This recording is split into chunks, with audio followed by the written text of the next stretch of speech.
룻기를 마치고 이제 로마서라는 대장정에 들어섭니다. 로마서는 기독교의 핵심인 복음을 가장 깊고 넓게 설명한 책입니다. 성경 전체를 반지로 친다면 로마서는 그 반지에 다이아몬드와도 같다는 비유를 들기도 합니다. 감리교의 창시자인 요한 웨슬레가 길을 가다가 한 작은 교회의 집회에 들어가게 되었습니다. 마침 그날 사회자가 마틴 루터가 쓴 로마서 주석 서문을 읽고 있었는데 그 서문을 듣고 가슴이 뜨거워져서 회심했다는 일화는 유명하죠. 근데 그 집회에 갔던 당시가 요한 웨슬레가 목사하고 선교사였었습니다. 그럼에도 뭔가 언설튼한 게 있었는데 로마서 강해를 시작하는 그걸 듣고 완전히 변했다는 그런 일화가 있습니다. 16세기 로마 캐톨릭이 면죄부를 팔면서 부패에 극을 치닫고 있을 때 마틴 루터는 캐톨릭 사제였습니다. 그가 로마서 공부하다가 오늘 우리 수빈 자매님이 읽어주신 로마서 1장 17절을 읽고 새롭게 복음을 깨닫게 되는데 그것이 종교개혁이라는 우리 역사에 큰 불을 지피는 계기가 되었습니다.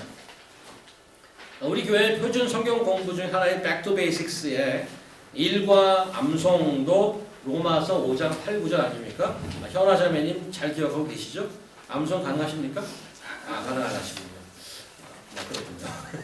지난주에 우리 유시은 양이 완벽하게 외워주었던 그 구절이 로마서 5장 8절 9절이었습니다. 자, 오늘 첫 시간은 그 로마서 오리엔테이션을 좀 하도록 하겠습니다. 앞으로 로마서를 다 마치기까지 몇 번 설교를 해야 될지 저도 거기까지는 계획이 없어서 잘 모르겠습니다. 한 가지 분명한 거는 1년은 가볍게 넘길 것이다. 이건 분명합니다. 아주 먼 길을 떠나는데 어디로 어떻게 갈 것인지 우리가 가는 곳은 어떠한 곳인지 같은 것을 미리 알고 가지 않으면 중간에 길을 잃을 수도 있습니다. 여러분들 그 동물원 여기 무슨 브롱스 주 같은 데 가면 입구에서 지도를 주지 않습니까? 사실은 워낙 넓어서 그냥 맘대로 가면 간 데 또 가고 잘 시스테매틱하고 효과적으로 보지 못합니다. 그래서 큰 그림을 먼저 좀 볼 필요가 있을 것 같아서 오늘 첫 시간이 매우 중요합니다. 일단 로마서가 집필된 배경을 좀 살펴보는 것이 저희가 앞으로 먼 길을 떠나는데 도움이 되리라고 생각합니다. 그래서 오늘 몇 구절, 오늘 구절이 좀 많습니다. 근데 그거를 필요해서 한 거니까 짜증내지 마시고 잘 따라오시기 바랍니다. 로마서 뒷부분을 먼저 볼 텐데 로마서 15장을 한번 가보도록 하겠습니다. 가까이 있는 우리 민우 삼촌께서 한번 읽어주시죠. 그리스도께서 이방인들을 순종케 하기 위하여 나로 말미암아 말과 일이며 표적과 기사의 능력이며 성령의 능력으로 역사하신 것 외에는 내가 감히 말하지 아니하노라. 이 일로 인하여 내가 예루살렘으로부터 두루 행하여 일루리곤까지 그리스도의 복음을 편만하게 전하였노라. 또 내가 그리스도의 이름을 부르는 곳에는 복음을 전하지 않기로 힘썼노니 이는 남의 터 위에 건축하지 아니하려 함이라. 기록된 바 주의 소식을 받지 못한 자들이 볼 것이요 듣지 못한 자들이 깨달으리라 함과 같으니라. 그러므로 또한 내가 너희에게 가려 하던 것이 여러 번 막혔더니 이제는 이 지방에 일할 곳이 없고 또 여러 해 전부터 언제든지 서바나로 갈 때 서바나는 스페인입니다. 스페인의 한자식 표기입니다. 스페인. 오케이. 너희에게 가려는 원이 있었으니 이는 지나가는 길에 너희를 보고 먼저 너희와 교제하여 약간 만족을 받은 후에 너희의 그리로 보내줌을 바람이라. 그러나 이제는 내가 성도를 섬기는 일로 예루살렘에 가노니 이는 마게도냐와 아가야 사람들이 예루살렘 성도 중 가난한 자들을 위하여 기쁘게 얼마를 동정하였습니다. 저희가 기뻐서 하였거니와 또한 저희는 그들에게 빚진 자니 만일 이방인들이 그들의 신령한 것을 나눠 가졌으면 육신의 것으로 그들을 섬기는 것이 마땅하니라. 그러므로 내가 이 일을 마치고 이 열매를 저희에게 확증한 후에 너희에게를 지나 서바나로 가리라. 자, 여기 28절 마지막 거를 보시면 어디선가 로마서를 쓰고 있습니다. 로마서 편지를 쓰고 있는데 마지막 절이 뭐라고 하냐면 이 일을 마치고 여기 이 일이라는 것은 위에 나온 것이 예루살렘이 당시에 굉장히 기근이 들어서 가난했습니다. 예루살렘 본교회가 선교를 다니면서 헌금을 컬렉션을 받았어요. 그것을 받아서 거기에 전하겠다는 그 일이에요. 그 일을 마치고 그러니까 어디선가 쓰고 있는데 거기서부터 컬렉션을 받아서 예루살렘에 가서 헌금을 하고 그 다음에 저희에게 그걸 확증한 후에 너희에게 지나 너희는 로마죠. 로마를 지나서 스페인으로 가겠다는 게 계획입니다. 로마서 제일 뒤쪽에 보니까 사도 바울의 스케줄이 좀 나와 있어요. 자, 이렇게 하고 우리가 작년 말까지 사도행전을 봤습니다. 그렇죠? 사도행전 마지막 장면에 바울이 어디 있어요? 바울이 어디가 있죠? 사도행전 마지막에. 물론 천국에는 가셨어요. 가시기 전에 말씀하시는 겁니다. 세상에 있을 때. 마지막에 어디 있어요? 하우스 레스트를 받고 로마에 있습니다. 로마에. 사도행전보다 훨씬 이전의 기록이에요. 로마서는. 그러니까 아직 로마에 가기 전에 로마에 가겠다고 의도를 밝힌 그런데 로마를 거쳐서 스페인까지 가겠다고 계획을 세웠는데 자기가 로마에 잡혀서 하우스 레스트를 당할지는 몰랐어요. 사실은. 그러나 사도행전에 보면 일단 로마에서 잡혀 있죠. 우리가 바울의 얘기를 알지만 로마에서 순교합니다. 사도 바울은. 결국에는 이 계획은 이루지 못하죠. 스페인은.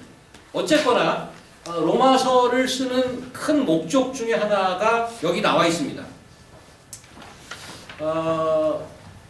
그런데 사도행전에서 그러면 지금 로마서에서 언급하고 있는 헌금을 걷어서 예루살렘에 가겠다는 그런 언급이 사도행전에 있었던 것을 여러분 기억하십니까? 사도행전 강해를 했었는데 그 지도를 한번 보도록 할까요? 지도를.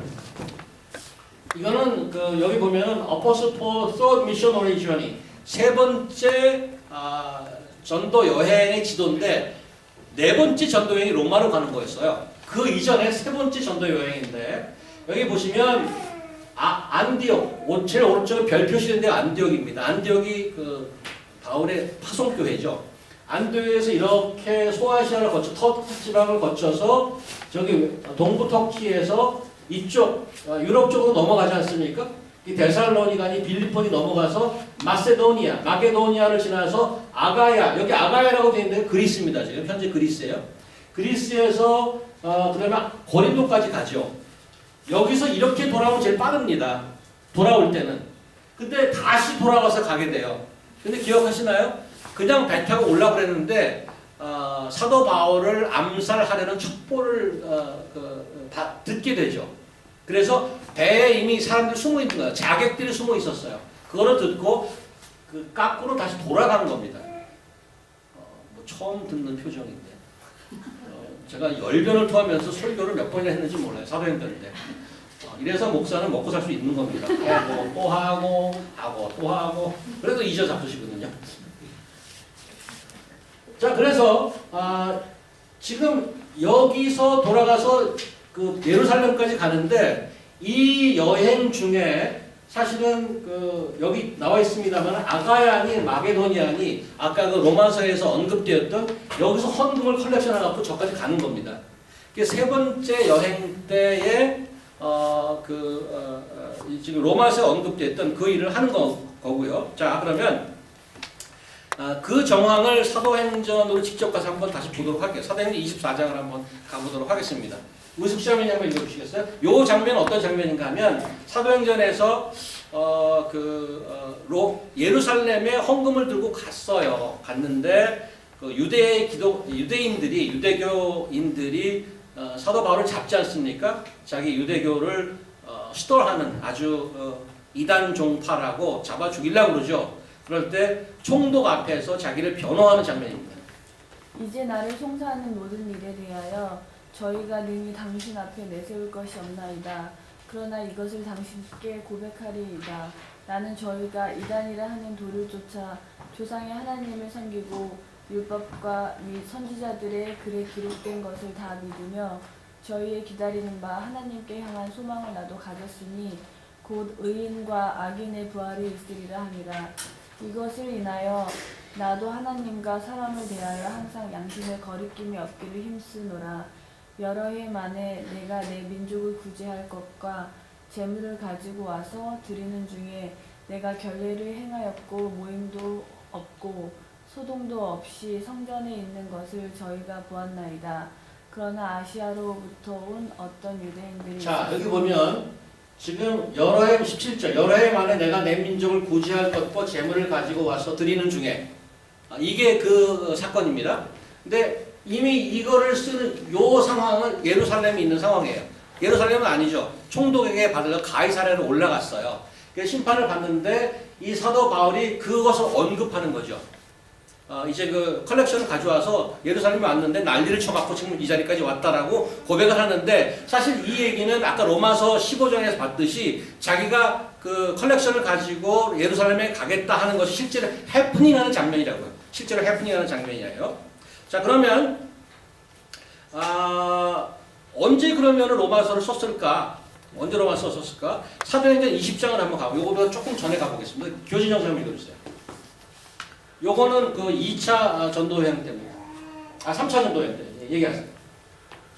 소요가 그침에 바울이 제자들을 불러 권한 후에 작별하고 떠나 마게도냐로 가니라.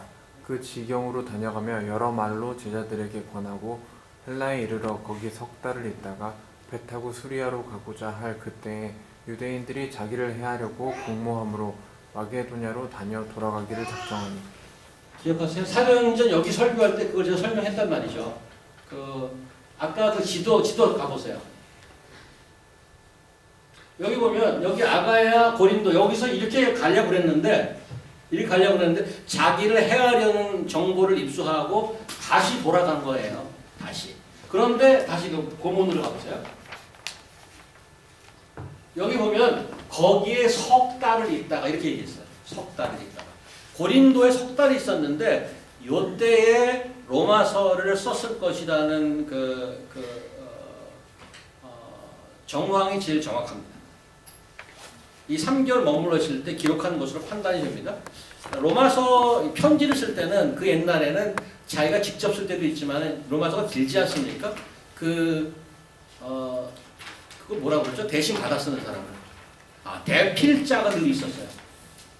로마서 듣기만 하세요. 로마서 16장에 보면은 16장 21절 보면 나의 동역자 디모데와 나의 친척 루기오와 야손과 소시바다고 너에게 문안하느니라.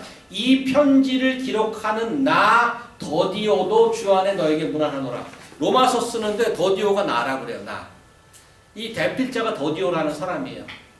그래서 그 사람을 인플로이 해야 돼요. 돈도 들고 시간도 많이 드는 경우입니다.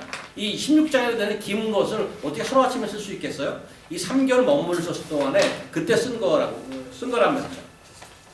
자, 이제 이 정황을 알고 그 로마 교회는 어떤 교회인가? 어떤 교회? 일단 로마 교회가 새로 태어난 새로 개척된 신생 교회는 아닙니다. 로마서 1장 13절 가봅시다.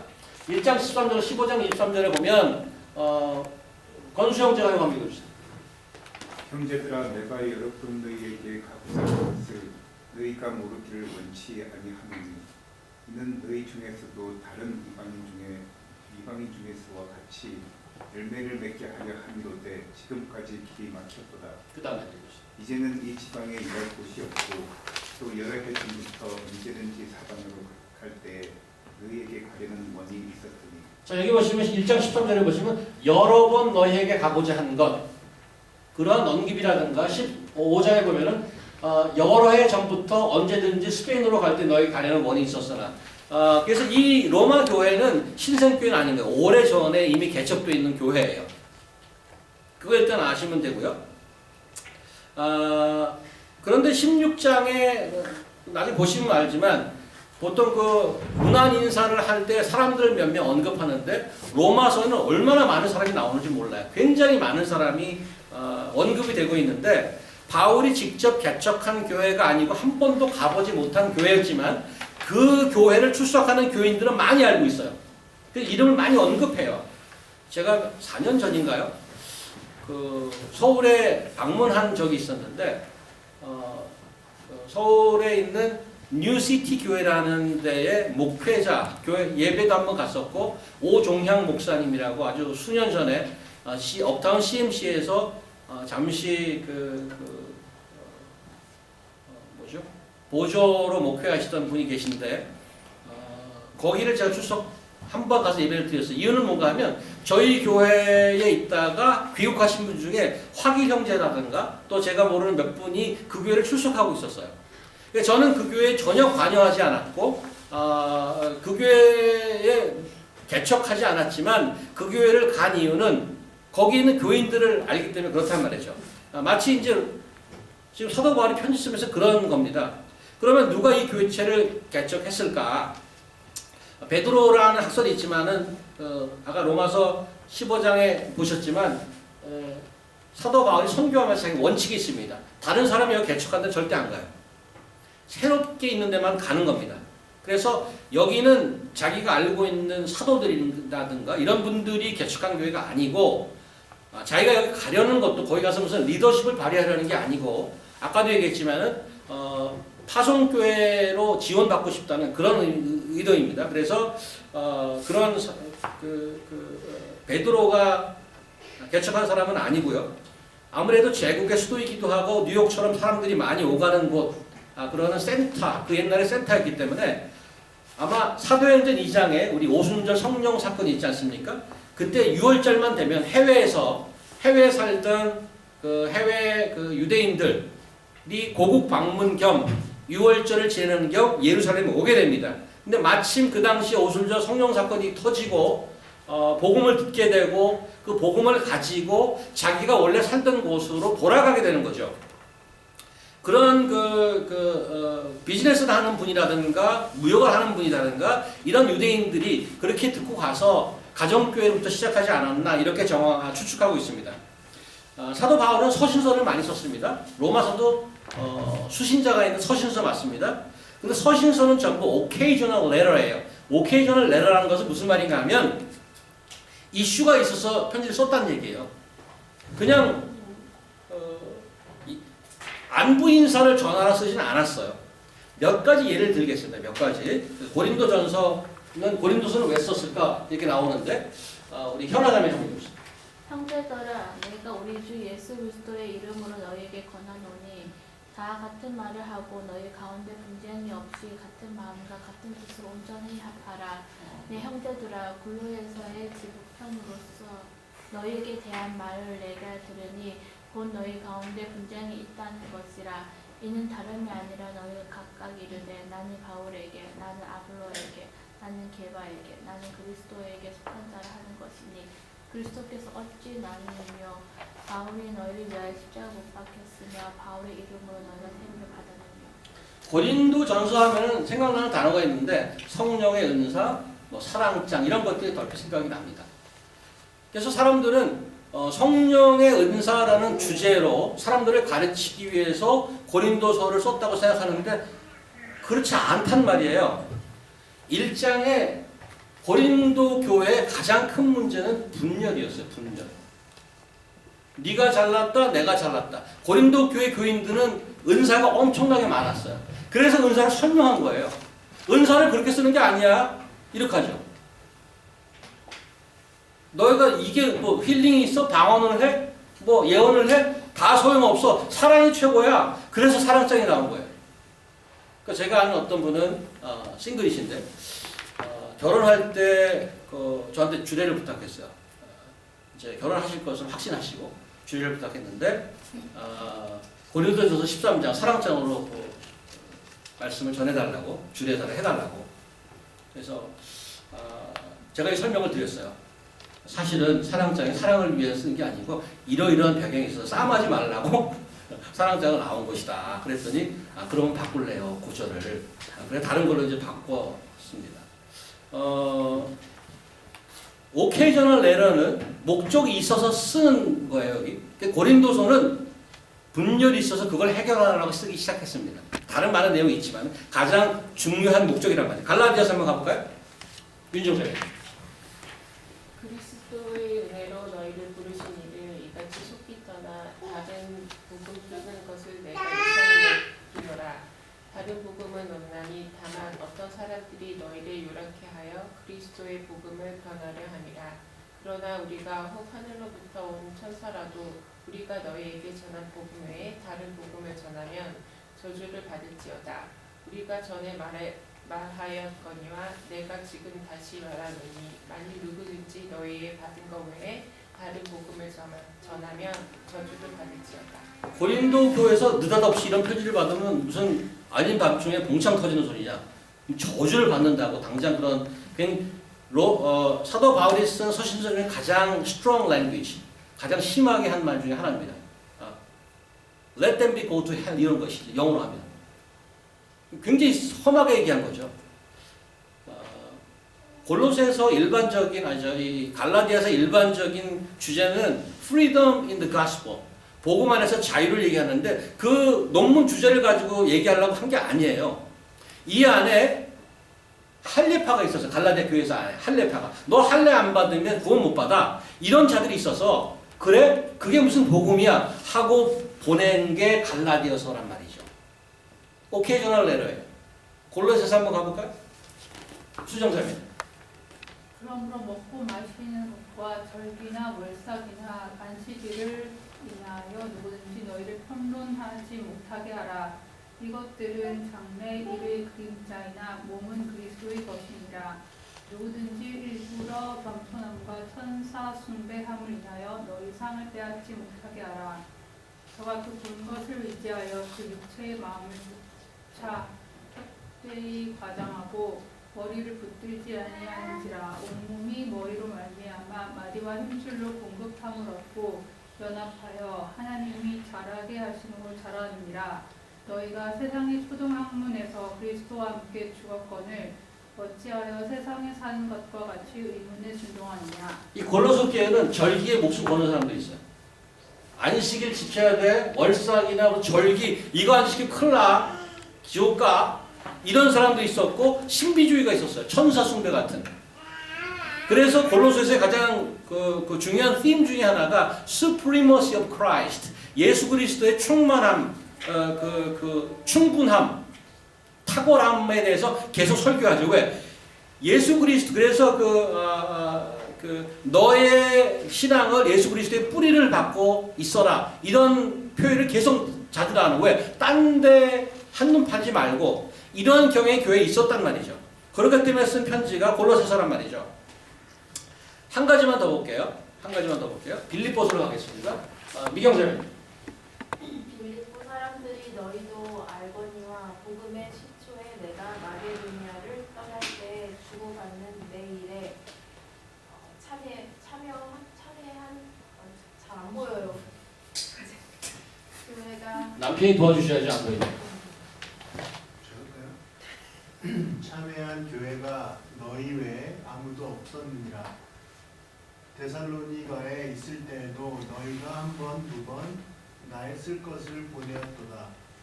내가 선물을 구함이 아니요 오직 너희에게 유익하도록 다시 번성하기를 구함이라. 내게는 모든 것이 있고 또 풍부한지라. 에바브로니도 현에 너희의 준 것을 받음으로 내가 풍족하니 이는 받으실 만한 향기로운 제물이요 하나님을 기쁘시게 한 것이라.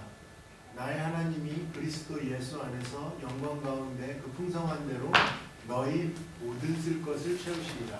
빌립보서의 메인 퍼포스는 땡큐 카드예요. 뭘 땡큐하냐면 유일하게 빌립보 교회가 자기 선교비를 보내줬다는 얘기예요. 그 선교비를 보내준 거에 대한 땡큐 카드란 말이죠. 그게 메인 퍼포스인데 사실은 4장 1절 같은데 2절 같은데 보면 내가 유오디아를 권하고 순두개를 권하는데 주 안에서 같은 마음을 품으라. 두 사람을 딱 집었어요. 사람을 집어가고 같은 마음 품으라. 이 얘기 뭔가 두 사람이 싸우고 있는 거예요. 빌립보에서도 그렇게 성숙한 교회인데도 불구하고 그 안에 분열이 조금 있었어요. 그것도 약간 그 목적 중에 하나예요. 그래서 2장의 그 유명한 너희는 예수의 마음을 품으라. 그 유명한 구절이 나오지 않습니까? 예수는 죽을 때까지 하나님께 순종하고 그래서 하나님의 선을 이루고 영광을 받았느니라. 그 이유는 하나님이 야 예수님 참 멋있지? 이래서 나온 말이 아니고 그 예수님 같이 놀라우신 분도 순종함으로써 했는데 너희들은 한 마음 가져야 되지 않겠어? 그리고 분열하면 되겠어? 그런 배경은 깔려 있단 말이죠. 그래서 모든 서신서는 occasional letter, 목적이 있어요. 교회 편지를 낼 때 앞부분을 묻기 위해서 쓰지 않았습니다. 목적이 분명했습니다. 자, 그러면 우리 로마서는 왜 썼을까 이런 거죠. 로마서 이슈는 뭘까? 그렇다면 무슨 이슈 때문에 이렇게 길게 썼을까? 뭐가 이슈가 있었다면 로마서 하면 일단 생각나는 교리입니다. 그래서 이거 마치 심오한 교리, 마치 사도 바울이 선교사로 20년, 30년 일하다가 복음을 깊이 깨닫고 자기가 깨달은 복음을 집대성해서 시스테매틱하게 복음을 편집해서 로마, 당시 제국의 수도인 로마에 있는 교인에게 보내는 게 좋겠다. 이런 목적으로 썼다고 주장하시는 학생님들도 계십니다. 근데 아까도 봤지만은 로마서는 자기가 리타이어해갖고 시간 많아서 지중해 무슨 휴양제가 쓴 게 아니에요. 한참 선교가 하고 있는 도중에 썼단 말이죠. 3개월 그 시간을 썼어요. 이슈가 있는 거죠. 사실 성경을 보면서 어떤 목적을 위해 쓰인 것에 관계없이 그 책의 의도와 관계없이 상관없이 우리는 소위 은혜를 받을 수 있어요. 그런데 질문이 그래도 괜찮은 건가 이런 생각은 들어요.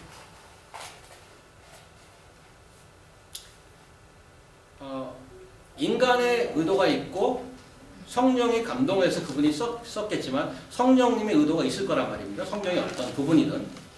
그런데 그거는 I don't really care about what the purpose is. All I want is I want to get some grace.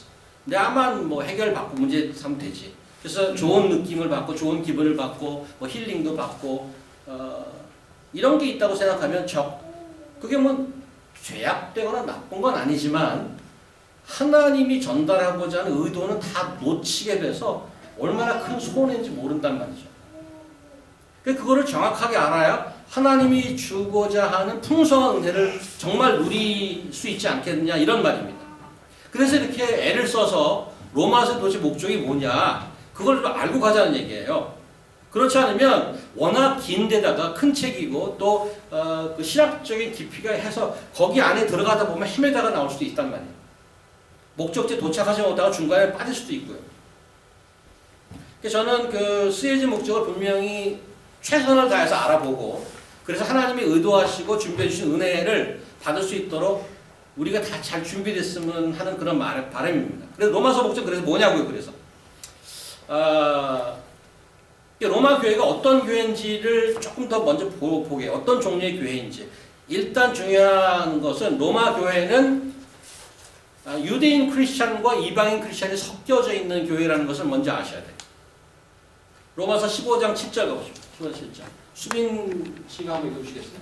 잘 보이나요? 오케이, 읽어주세요. 이러므로 그리스도께서 우리가 받아 하나님께 영광을 돌리심과 같이 너희도 서로 받으라. 내가 말하노니 그리스도께서 하나님의 진실하심을 위하여 할례의 수종자가 되셨으니 이는 조상들에게 주신 약속들을 경복해 하시고 이방인으로 그 긍휼하심을 인하여 하나님께 영광을 돌리게 하려 하심이라. 기록된 바 이러므로 내가 열방 중에서 주께 감사하고 주의 이름을 찬송하리로다 함과 같습니다. 또 가로되 열방들아 주의 백성과 함께 즐거워하라 하였으며 또 모든 열방들아 주를 찬양하며 모든 백성들아 저를 찬송하라 하였으며 또 이사야가 가로되 이새의 뿌리 곧 열방을 다스리기 위하여 일어나시는 이가 있으리니 열방이 그에게 소망을 두리라 하였느니라. 소망의 하나님이 모든 기쁨과 평강을 믿음 안에서 너희에게 충만케 하사 성령의 능력으로 소망이 넘치게 하시기를 원합니다. 여기 보면은 구약을 막 인용까지 해가면서 가장 많이 나온 단어가 열방이라는 단어예요. 다시 바꿔야 하면 이방이라는 단어예요.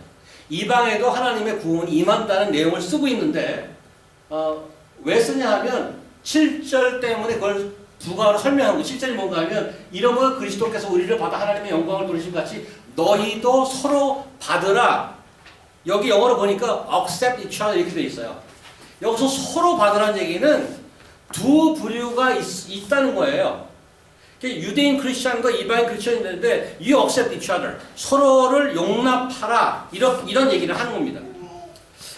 그래서 그 앞에 분을 두 군데를 더 보겠는데 로마서 2장 그 부분 한번 보시겠어요? 에스더 자매님, 주의 에스더 자매님. 유대인이라 치면은 내가 율법을 의지하며 하나님을 자랑하며 여기 지금 이 장에 보면은 율법을 얘기하면서 direct address, 유대인이라고 청하는 너희가 라고 이렇게 손가락질 딱 합니다. 그 다음에 11장 가서 내가 이방인이 너희에게 말하노라 내가 이방인의 사도인 만큼 내 직분을 영광스럽게 여기노니 여기 11장에 가서는 바뀌었어요. 오디언스가 이방인이 너희에게 말하는 거라 이렇게 되어 있습니다. 11장의 내용이 뭔가 하면 90, 11장의 내용이 뭔가 하면 유대인들이 복음을 받지 않아서 이방인들에게 넘어가는 그런 장면을 설명하는 것인데 이방인들이 그걸 보고 야, 봐 우리가 더 낫지. 유대인들 저것들 말도 안 듣고 아주 못됐네. 그러면서 자기를 이방인들 자랑하는 부분이 있어요. 그런데 야, 네가 지금 자랑할 근본이야? 이렇게 얘기하는 겁니다. 그래서 이런 걸 보면 두 그룹이 있고요. 한 세트 더 보도록 하겠습니다. 손에스더 자매님. 하나님은 홀로 유대인의 하나님 뿐이시며 또 이방인의 하나님은 아니시며 진실로 이방인의 하나님도 되시느니라. 유대인은 하나님이나 차별이 없습니다. 한 주께서 모든 사람의 주가 되사 저를 부르는 모든 사람에게 불용하십니다. 로마서가 굉장히 깊이 길게 하는데 이런 내용들이 대단히 백본 같이 깔려 있다는 걸 기억하셔야 됩니다. First for the Jew, then for the Gentile. 유대인에게 먼저 그 다음에 이방인에게. 이런 것을 explicit하게 표현하고 이런 내용이 곳곳에 숨겨져 있는데 그걸 보면서 로마서의 목적을 추정해내야 되는 거죠.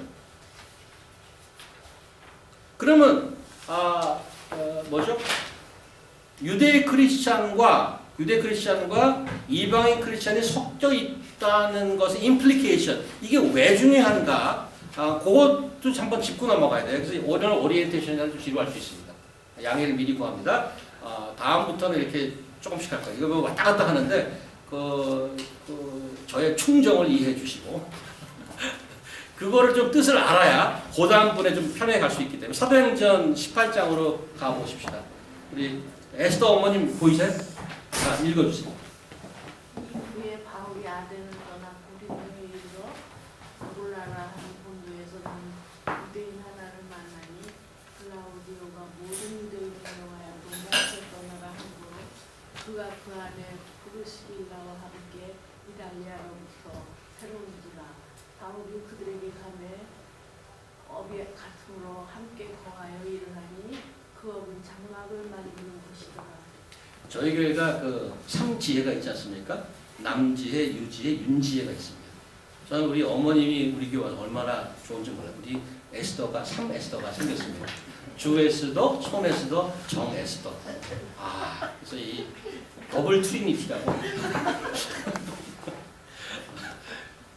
너무 감사합니다.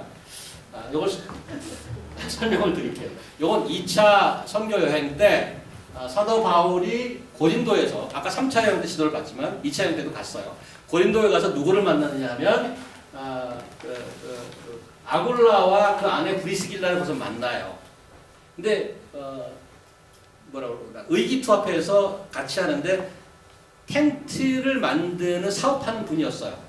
그래서 선교비를 충당하기 위해서 둘이서 동업하는, 그래서 여기서 이제 텐트 메이커라는 말이 여기서 나온 건데, 근데 원래 브리스길라와 아굴라라는 사람이 어디 있었던 사람이라고요?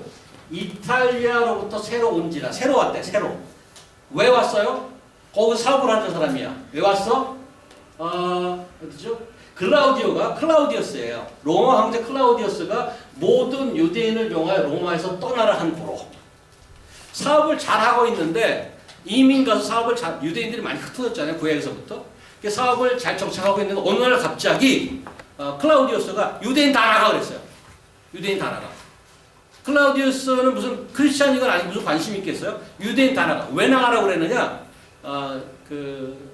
로마 학자가 언급한 것을 제가 인용해 드리면, 우리 사도행전에서 많이 봤지만 유대교 안에서 유대인들 중에서 특별히 유대인 중에서 12제자를 비롯해서 크리스찬이 되지 않습니까? 소수무리가. 그런데 기존에 유대교를 신봉하던 바리새인이나 뭐 제사장들이나 많이 싫어했잖아요. 많이 부딪혔어요. 가는 곳마다 부딪혔는데 로마에서도 그런 일이 있었단 말이죠. 크리스찬으로 믿는 사람과 아니야 할례를 해서 너 유대인을 그렇게 하면 안 돼. 그래서 아까 보면은 아시아에서 사도 바울이 예루살렘에 쫓아와서 저거 나쁜 놈이야 라고 어큐즈하라고 막 쫓아올 정도로 유대인들이 열받았단 말이죠. 그런 일들이 많이 있으니까 사회 문제가 되고 늘 저기서 문제가 생기고 그러니까 그런 보고를 받은 황제가 아니 이런 것들이 조용히 살라도 시원치 않은 판에 저것들 다 쫓아버려 이런 명령을 내렸단 말이에요. 우리나라에서도 뭐 용서하고 들으십시오. 우리나라에서도 중국에서 사셨다가 한국으로 와서 사업상 일하시는 조선족 분들이 많이 있습니다. 근데 가끔씩 언론에 끔찍한 일들이 벌어지지 않습니까? 조선족 사이에 칼부림이나 막 그러죠. 그러면 그 인터넷에 보면 댓글 난리가 나. 저거 다 쫓아가더라. 난리가 난다. 근데 그런 심정을 이해 못하는 게 아닙니다. 그래서 클라우디오 그 황제가 저런 명령을 내린 것이 AD 49년이었어요. 그런데 그래서 이제 이때 와갖고 만나게 된 거죠. 원래 못 만날 사람인데 쫓겨나는 바람에 고린도에서 바울과 이 사람이 만났어요. 그런데 클라우디오스 황제는 그 명령을 내린 이후에 54년, 한 5년 후에 사망을 했습니다. 이게 명령을 내린 사람이 사망이 됐으니까 슬금슬금 그가 내렸던 칙령, 명령이 유명무실해져서 사람들이 다시 돌아오기 시작했단 말이에요. 사도 바울이 3차 여행 중에 고린도에서 로마서를 집필할 때가 AD 57년경입니다. AD 57년경입니다. 그러니까 이미 클라우디우스가 사망한 54년보다 몇 년 지난 이후죠. 그래서 2차 여행 때 만났던 이 클라우디오와 브리스길라가 고린도를 떠나서 다시 로마로 돌아갔습니다. 그래서 오늘 로마서 16장 제가 하나 읽어드릴 때 제일 마지막에 많은 사람들이 언급이 되는데 여기 보면 16장 3절 너희는 그리스도 예수 안에서 나의 동역자들인 브리스가와 아굴라에게 문안하라. 이미 로마에 가 있는 것으로 되어 있습니다. 여러분들 그래서 어떻다고? 이걸 왜 설명하는 건데? 이제부터 말씀드릴게요. 로마 교회의 상황을 이렇게 정리해 볼 수 있습니다. 사도행전 2장에 언급된 유월절 때 고국 방문으로 예루살렘에 순례왔던 외국에 거주하던 유대인들이나 혹은 장사하던 분들이 복음을 들고 가서 로마에 가져가서 가정교회 형태로 교회가 생겨서 한 해, 두 해 성장하기 시작했습니다. 처음에는 유대인 크리스찬만 있었겠지요. 그런데 그 로컬에서 일하다 보면 현지인들이 조인하지 않겠어요? 저희도 이렇게 있다 보면 영어 하시는 분들이 오잖아요. 우리 2세들도 있고 그러니까 온단 말이죠.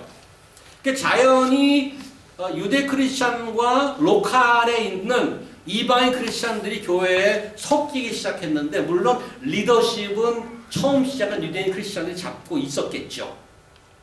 그런데 이 칙령이 내린 거예요. 클라우디우스가.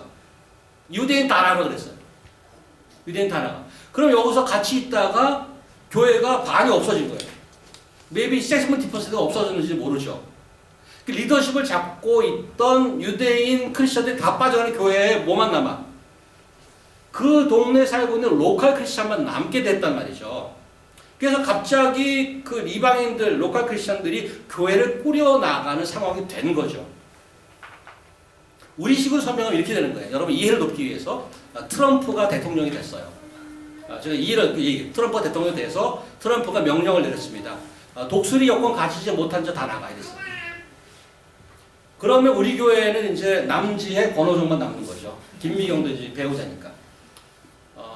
우리 미스터 앤 미세스 정도에게 남아 계시죠. 시민권이니까. 그 나머지 다 쫓겨나는 겁니다. 다 쫓겨나는 거예요. 그럼 당장 주목사도 가고 다 없는데 어떡하지? 오정 형제가 또 신앙이 좋기 때문에 그렇다고 교회 문 닫을 수는 없고 우리는 예배는 꼭 드려야 돼요. 예배 목숨 거는지 아닙니까? 권호정? 예배는 꼭 드려야 돼요. 그런데 내가 설교도 못하고 찬양도 겨우인도 하는데 어떡하나? 그러면 우리 피터정 선생님께 설교를 하는데 안 한다. 내가 어떻게 하나 내가 목사님을 모셔야지. 근데 목사님이라고 다 쫓겨났어. 없어. 곰곰이 생각하다 보니까 우리 교회에 설교하러 왔던 그 목사님이 계신 거야. 알렉스 목사님이라고. 그 알렉스 목사님한테 수소문에 전화를 한 거예요. 그 미국인 알렉스 목사님, 우리가 지금 전부 다 쫓겨나고 몇 명 안 남았는데 교회 문 닫을 수 없지 않습니까? 와서 설교를 좀 해주십시오. 그래요? 안 됐군요. 그럼 제가 설교를 할게요. 그 다음에 왔는데 다음 주에는 어떡하죠? 다음 주에도 방법이 없습니다. 또 와주세요. 그래서 할 수 없이 알렉스 그 목사님께서 자기가 했던 그 교회를 사임하고 여기 와서 이제 목회를 하기 시작한 거예요.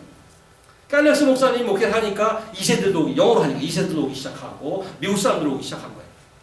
1개월, 2개월, 1년, 2년 되면서 이제는 권호종 씨가 수석 장로님이 되고 이제 은결이가 남겨놓고 은결이가 재정부장이 되고 이제 뭐 그렇게 교회가 돼가는 거죠. 그래서 한 2년, 3년 되니까 한 교회가 한 200명 됐어. 리더십이 한 20명 정도 됐는데 그 중에 미국 사람이 10명이고 2세가 10명. 거기에 이제 그 당회 대표 장로가 권호종. 뭐 이렇게 된 거죠. 그렇게 해서 이제 나름대로 교회를 꾸려나가기 시작했단 말이죠. 근데 5년이 지났는데 트럼프가 이제 끝났어. 그래서 야, 나 같은 사람 다 들어와도 돼. 비자 줘라. 그래서 이제 다 들어오기 시작했죠. 유승열, 뭐 서민은 다 들어와 이제. 다 들어와고 주진기도 들어오고. 저도 얼마나 반갑겠어요. 5년 만에 들어왔는데 반가워. 근데 보니까 전부 한 자리씩 하고 있어. 전부 장로님, 재정부장 다 하고 있어. 근데 보니까 환영을 했지만 그 미묘한 갈등이 있을 수 있어요. 그러니까 여기 그동안 5년 동안 다 선거에서 장로했으니까 당신들은 아마 좀 계세요. 좀 봅시다 어떻게 할지. 그 상황이 이해가 되세요? 제가 시나리오 소설을 쓰는 게 아니고 그런 정황이 있기 때문에 first for the Jew, then for the Gentile 그 두 부류의 그 유니티를 그렇게 강조한단 말이죠. 저도 뭐 이런 인포메이션들 이런저런 아티클을 읽고 책을 읽으면서 봤는데 굉장히 신빙성이 있는 얘기예요. 다른 주장처럼 그냥 복음을 잘 설명하기 위해서 시스테매틱 티올로지를 조직신학을 보내준 거냐? 일단 서신서는 오케이셔널 레터이기 때문에 그런 가능성은 낮아요.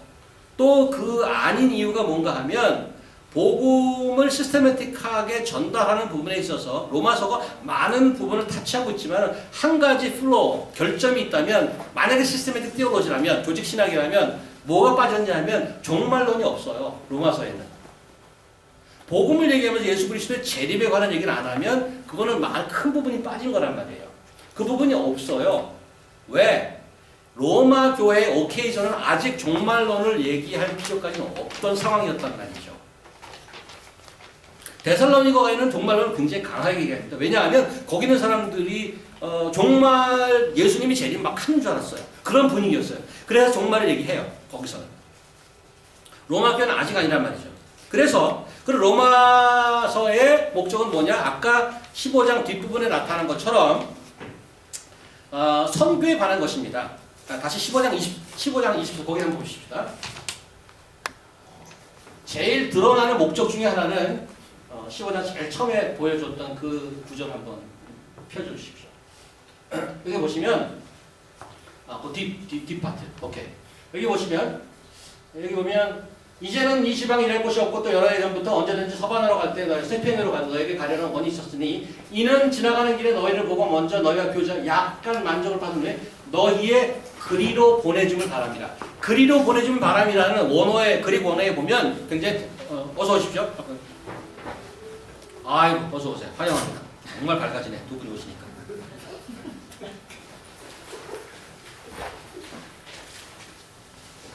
여기가 밝아지지 않습니까?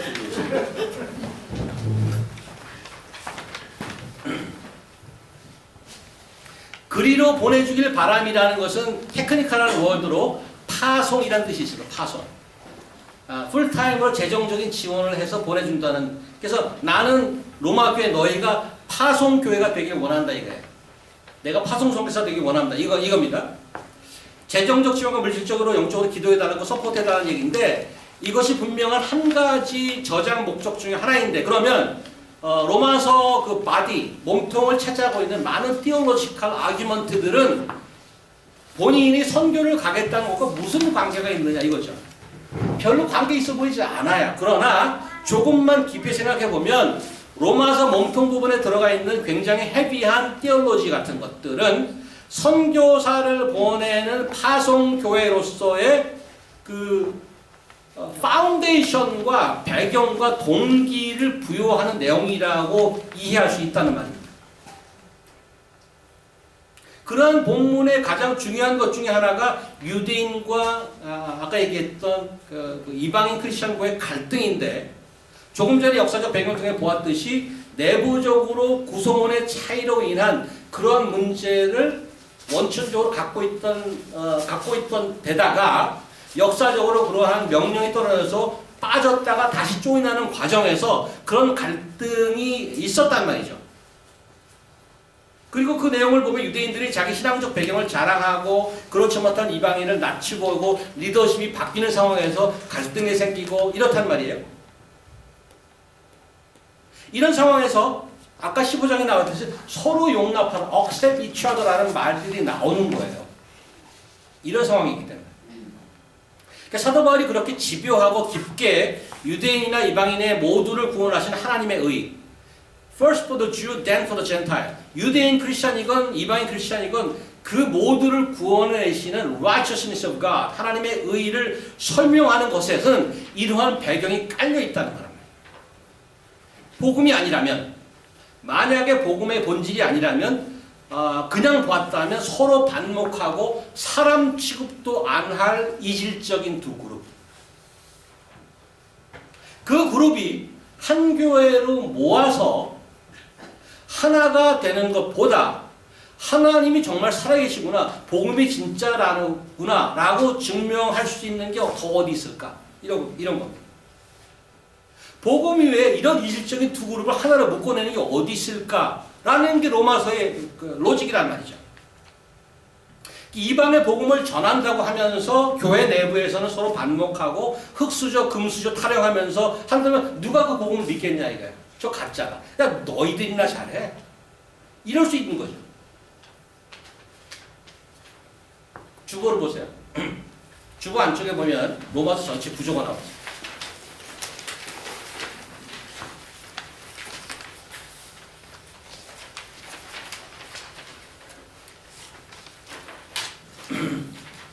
일 1장 1절 15절이 서론으로 되어 있고 제일 뒤에 보면 15장 14절에서 16장 마지막 절까지 맺은 말로 되어 있는데 그 중간 몸통이 이제 그 굉장히 헤비한 신학적인 아규멘트 같은 게 있는데 제목을 이렇게 붙여봤습니다. 은혜로 나오고 그다음에 은혜로 살아간다는 게 무엇인지, 그 은혜가 우리 안에서 넘쳐 흐르면 어떻게 되는지, 그 다음에 그 은혜로 개인에서 이제 그 은혜로 빚어지는 공동체는 어떤 것인지, 이렇게 네 섹션으로 나눠져 있는데 아까도 얘기했지만 이 끝에 서론과 맺은 말이 마치 프레임처럼 중간 바디를 딱 잡고 있는 그런 형태가 되어 있습니다. 그런데 그 맺은 말 쪽에 15장 그쪽에 선교 가는 그런 목적을 많이 얘기했는데 그 목적이 중간에 바디와 어떤 연결점이 있는가, 이것들을 설교하면서 계속 리마인드 하지 않으면 로스트 할 수 있어요. 그래서 대단히 밀접한 관계가 있다고 여태까지 제가 설명을 드렸습니다.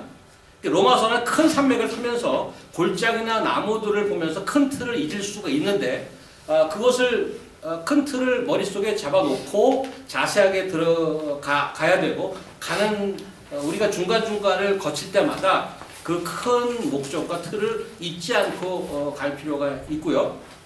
여기 한번 다음 거 한번 보십시오. 지금 요거는 은혜 안에 나오는 first part, body의 first part, 1장 16절에서 4장 25절까지인데 처음에 은혜로 나온다는 것이 뭐냐면 모든 믿는 사람들이 고난 하나님의 능력, 하나님의 의가 나타났다고 그러고, 그 다음에 인류의 큰 문제, 죄의 문제죠. 그 다음에 하나님은 그걸 어떻게 해결하실까? 하나님의 해결의 방법이 그 righteousness of God예요. 하나님의 의가, 새로운 하나님의 의가 나타났다. Righteousness of God from the law has appeared. 그래서 이거를 아주 자세하게 다룬다. 그러니까 문제를 먼저 제시하고 해결책을 얘기합니다. 은혜로 나오란 얘기죠. 안에 간지가 있습니다. 간지가. 이 전체 구성의 4분의 1에 차지하는 first section을 어떻게 설교할 것인가가 이 스케줄이에요. fourth section을 설교하는데 6월 말까지 되어 있습니다. 4분의 1을 하는데, 그래서 아까 제가 말씀드리기에 1년은 가볍게 넘어갈 수 있지 않을까, 이렇게 얘기하는 거죠. 물론 듬성듬성 갈 수도 있습니다. 그러나 아예 가는 김에, 마음 먹고 가는 김에 자세히 가자는 거죠.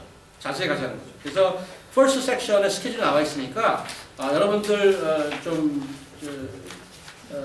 기대하고 기도하면 좋을 것 같아요. 자, 1세기에 쓰여졌던 로마서 2000년이 지나고 21세기죠. 우리에게는 무슨 도움이 될까? 우리가 복음을 듣고 예수를 믿고 살아가지만 스스로 자세히 들여다보면 우리가 최대로 어떤 관심을 갖고 살아가는지. 어서 오세요. 오늘은 더 밝아지네. 은결이 이후에 이렇게 또 손을 들고 싶네요.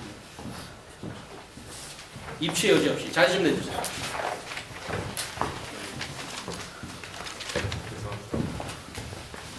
B열 3번과 4번짜리가 비었어요. 어서 오세요.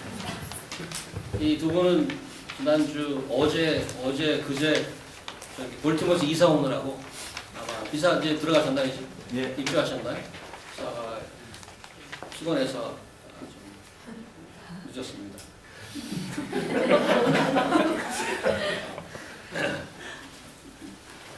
볼티모어와 뉴욕이 뭐 시차는 없죠? 예.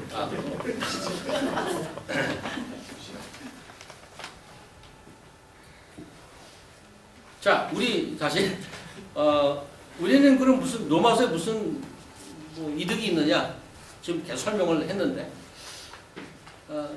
파도처럼 끊임없이 밀려오는 삶의 이슈들과 매일매일 씨름하면서 우리 살아가고 있습니다. 그러다 보니까 복음은 그냥 나 예수 믿는 사람이야. 일단 아는 걸로 치고 나의 당면한 문제는 넘어가죠, 보통. 로마서는 사실 좀 거꾸로 갑니다. 거꾸로 가요. 로마의 당면한 문제가 그 분열과 이런 것들이 있는데 그 당면한 문제를 어떤 프랙티컬하고 렐레번트한 모드 그런 패션으로 가는 게 아니라 오히려 본질로 더 깊이 들어가 버려요. 그러니까 나의 문제를 당면한 문제를 해결하기 위해서 본질을 아예 그냥 확 파고 들어가 버려요. 우리는 본질을 안다고 생각하고 나의 문제를 해결하라고 내 나름대로 쫓아간단 말이죠. 로마서의 어프로치가 반대예요. 근데 그거를 우리가 좀 잡았으면 좋겠어요. 여러분과 제가 닥치는 매일의 문제가 복음의 영광로 안에서 본질을 깊게 파들어가면 더 깊게 파들어가면 거기에서 솔루션이 있단 말이죠.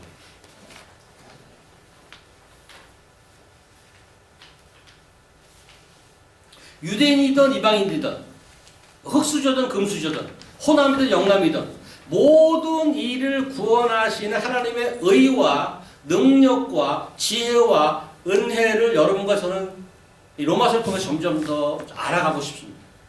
그렇게 복음을 깊이 알아간다면 로마서 저자 바울의 의도, 바울을 쓰게 했던 성령님의 의도, 그렇게 안타깝게 기다리던 바람이 있죠. 불쌍한 인생들이 회심하여 하나님께 순종하고 잔인한 계급 사회라면 결코 상종을 원치 않았던 자들이 모여서 완벽한 하나의 공동체를 이루고 한 마음으로 복음의 진보에 헌신하고 궁극적으로 하나님의 영광을 드러내는 그런 인생이 되는 그런 게 나의 관심사가 되고 그런 걸 생각하면 내 가슴이 뛰게 되는 그리고 내 삶의 관심사가 완전히 변해버리는 그러한 경험을 할 수 있기를 기대해보고 도전해보는 겁니다. 로마서를 시작하면서 여러분과 제가 함께 씨름하고 이제 그 큰 산맥을 타려고 하는데 성령께서 우리 교회, 복음으로 하나 되는 교회, 그 이름처럼 제대로 온전히 복음 때문에 하나 되고 복음 때문에 내 삶이 변하는 그러한 역사와 경험을 누릴 수 있게 되기를 기도합니다. 자, 그러면 한마디 하고 이제 마치겠습니다. 로마서를 가장 잘 공부하는 법 하나 알려드리겠습니다. 정답은 내가 다 알 수 없는데 어떻게 시작해야 베스트인가는 알 수 있어요. 제가 말씀드렸습니다. 어떻게 시작해야 베스트인 것 같아요. 로마서를 어떻게 시작해야 효과를 가장 잘하고 잘할 수 있는가. Best way to start with Romans is 읽어야 돼요. Very simple and common sense. 한 번이고 두 번이고 10번이고 20번이고 읽으셔야 돼요. 읽지 않고 이렇게 앉아서 들으려고 생각하면 그건 안 됩니다. 그러면 언제 읽기를 시작할 것인가? 오늘 쿠익 시간. 그래서 거기에 들어가 있죠. 오늘 교제하시고 적당히 교제하시고 로마서를 시간이 허락하는 데까지 읽으세요. 민우 형제가 한번 그 자리에서 읽어본 적이 있대요. 1시간 걸렸습니까? 얼마 걸렸다고?